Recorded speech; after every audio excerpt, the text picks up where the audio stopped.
자, 국민의힘 윤석열 후보가 당선이 됐습니다. 5월 10일이 임기 시작입니다. 앞으로 참 많은 변화가 예상이 됩니다. 특히 이번 선거에서 이 윤 당선인이 서울에서 과반을 넘겼습니다. 50%를 약간 넘겼고요. 이재명 후보가 45% 정도를 얻었습니다. 과거 선거에서 보면 대개 서울은 민주당이 이기던 지역이었는데 이번에는 국민의힘이 이겼습니다.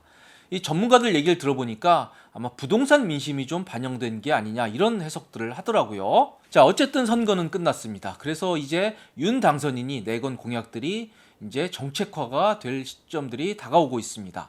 자, 그렇다면 저희 채널에서 주요 주제로 다루고 있는 이 부동산과 세금 측면에서 과연 어떤 변화가 예상이 되는지, 윤 당선자는 어떤 공약을 내걸었고 이게 실제로 실현될 가능성은 있는 건지 오늘 자세히 한번 알아보는 시간을 갖도록 하겠습니다. 바로 시작합니다.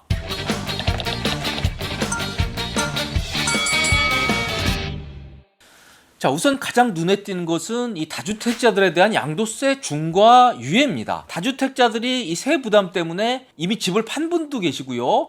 또 이미 증여를 한 분도 계십니다. 하지만 아직 못 팔고 있는 분들도 제법 많습니다. 그런데 현 정부는 이거 해주면 안 된다는 입장이었죠. 이미 과거에 이 다주택 중과 유예 기간을 충분히 줬는데도 불구하고 아직 안 파는 분들이다. 그리고 현 시점에서 이 다주택 중과를 또 완화해주면 이거는 부동산 시장에 나쁜 시그널을 줄 수 있다. 그래서 현 정부는 분명히 반대를 하고 있습니다만 윤석열 당선인은 이 점을 분명하게 공약으로 내걸었습니다. 이 다주택 중과를 좀 유예해줘야, 시간을 줘야 매물들이 시장에 나와서 부동산 가격이 안정될 것이다. 이런 논리에서였습니다. 그래서 앞으로 2년간입니다. 2023년 6월까지 이 다주택자에 대한 양도세 중과를 하지 않겠다. 이런 공약을 내걸었고요. 이건 실제로 최근에 국민의힘에서 법안으로 발의까지 된 상태입니다. 다주택자에 대해서 양도세 중과를 하지 않겠다.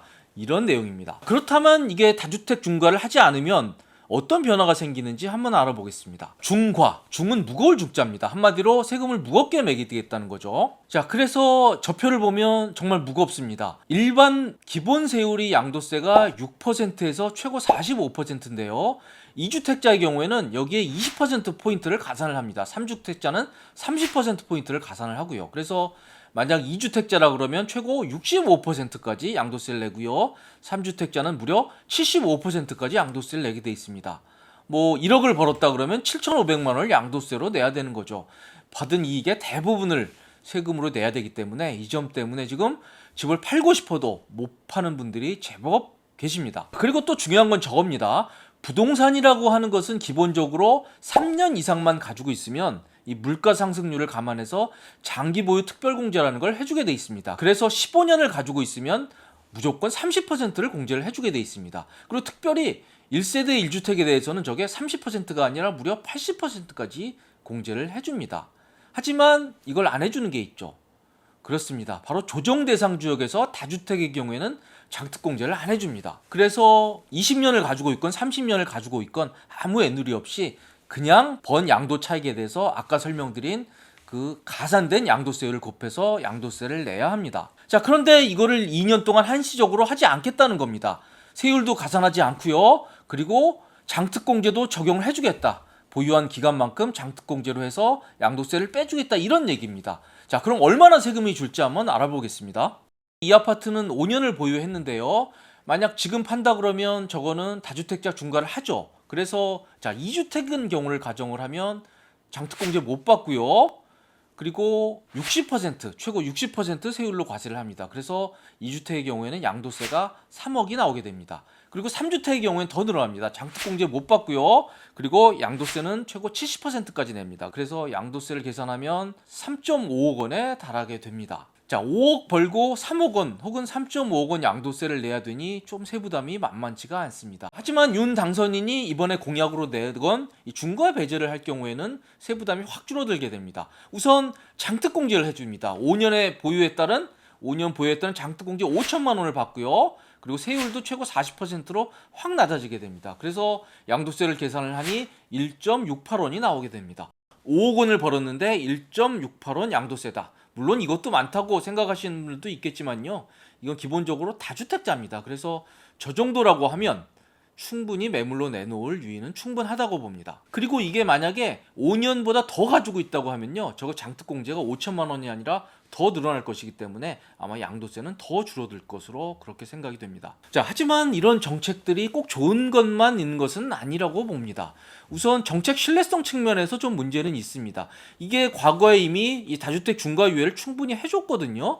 그래서 그 기간 안에 이 정부 정책을 믿고 집을 이미 판 사람들도 있습니다. 그리고 심지어는 이 정부 정책에 따라서 이 다주택 중과를 받고서도 다주택을 해소한 분들도 있습니다. 이런 분들은 좀 억울하게 생각이 될 수가 있겠죠. 그리고 이게 시행이 될 경우에 많은 사람들이 2년 후에 이 정책이 끝날 것이냐, 딱 2년만 유예해 줄 것이냐, 그렇지 않을 것이다 라고 또 생각을 하면 이 정책의 효과는 크게 떨어지게 됩니다. 어차피 2년 후에 또 유예를 해주고, 그리고 그 사이에 또 아파트 값이 많이 오를 거라 그러면 아마 시장에 아파트를 매물을 많이 안 내놓을 수도 있죠. 그럴 경우에는 효과가 또 없게 됩니다. 자, 아무튼 양도세는 이렇고요. 그리고 보유세 부담도 좀 낮아질 것으로 보입니다. 보유세의 기본은 주택에 대한 공시가격입니다. 그런데 공시가격이 최근 1, 2년 사이에 많이 올랐습니다. 공시가가 많이 오른 것은 집값이 많이 올랐기 때문에 그렇습니다만, 정부가 이 보유세 부담을 현실화하기 위해서 이 공시가격을 정책적으로 많이 올린 측면도 있습니다. 그런데 윤 당선인은 이 공시가격을 2020년, 즉 2년 전으로 환원하겠다는 약속을 공약으로 내걸었습니다. 자, 2020년은 지금보다 공시가격이 많이 낮거든요. 이게 만약 현실화된다 그러면 이 재산세와 종부세의 부담은 많이 낮아지게 되겠죠. 그리고 이 공시가라고 하는 게 이 건보료나 기초연금 따질 때도 굉장히 중요한 기준이 되거든요. 그래서 아마 공시가격이 낮아지면 이 부분도 많은 변화가 예상이 됩니다. 자, 그리고 공시가격도 2020년으로 환원하지만요, 이 보유세에 대한 세율 자체도 건드리겠다고 윤 당선인은 약속을 했습니다. 지금 1세대 1주택은 11억 원까지 종부세 공제가 되죠. 하지만 이 공시가가 11억이 넘으면 그때부터는 종부세가 나오기 시작합니다. 그런데 막상 세율을 보면 1주택자는 그렇게 세율이 높지는 않아요. 최고 3%거든요. 그게 94억 원 초과하면 3%고요. 보토의 경우에는 보통 한 1.2% 요 정도가 됩니다. 그런데 윤 당선인은 저 최고 3%인 종부세율을 2%로 낮추겠다고 공약을 했습니다.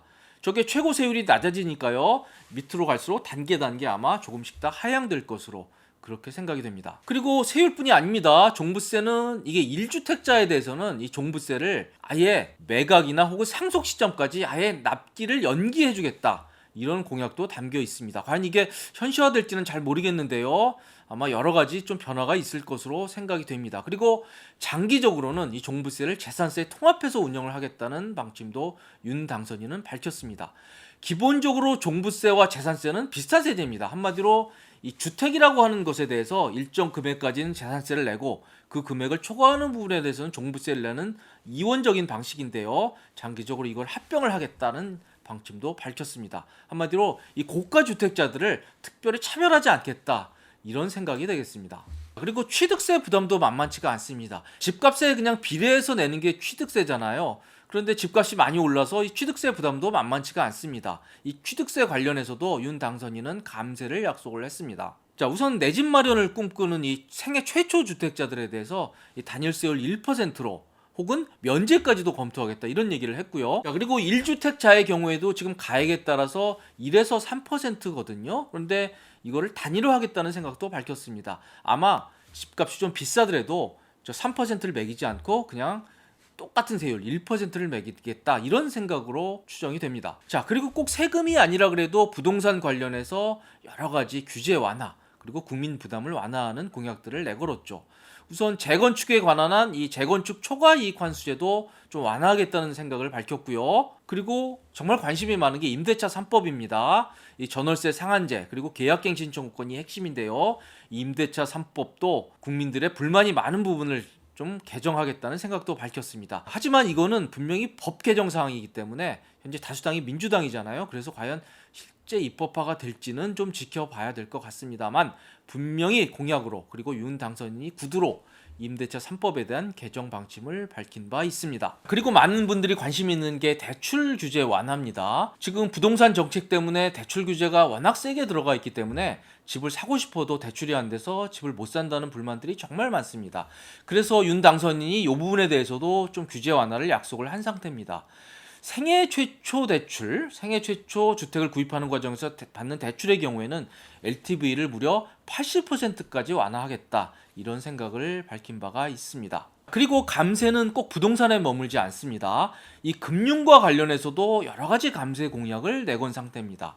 우선 주식 양도 차익에 대해서 내년부터 과세가 되죠. 그런데 뭐 공제 액수는 제법 큽니다.